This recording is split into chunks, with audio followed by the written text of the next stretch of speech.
there's just too much to choose from. Where are we even going to start? Do we start with the illegal actions over Northern Ireland, with the breach of the treaty that got him elected?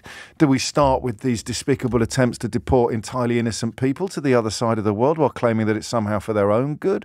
Do we start with the ramifications of the vote of no confidence that they are already trying to pass off as a victory? Do we start with the state of the NHS, which is becoming parlous, or the state of the economy, which is predicted to be among the worst in the world by this time next year? Where do we even start with this mess?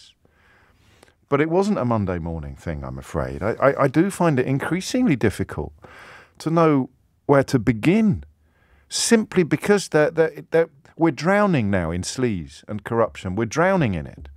And this analogy isn't brilliant, and hopefully it will improve in the course of the morning, but it's as if we're drowning in it and you don't know which sort of litre of water to focus on first, because there's just so much of it. And I'm a little bit scared, because the independent ethics advisors are not, quotes, biased, end quotes, BBC journalists, or, quotes, lefty lawyers, end quotes, or, quotes, screeching remoaners from the mainstream media commentariat, end quotes. These are the people, in two cases, that Boris Johnson himself appointed to keep an eye on standards and to keep an eye on corruption. And they have resigned in protest at what they see as epic breaches of standards and indeed corruption. His own appointees. Just think about that for a minute.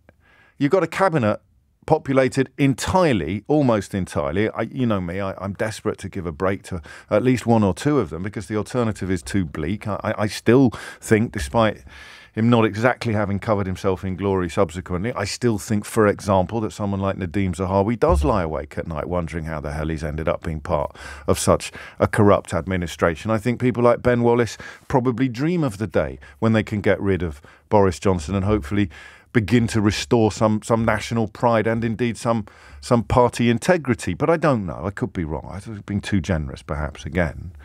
But I have to believe that. As I say, the alternative is simply too bleak. But the rest of the cabinet is populated by absolute inadequates. Sycophants on a scale we've never seen before in British politics. Even in Tony Blair or Margaret Thatcher's heyday, you needed more than mere forelock-tugging and blind sycophancy to advance. You needed to have at least a scintilla of competence.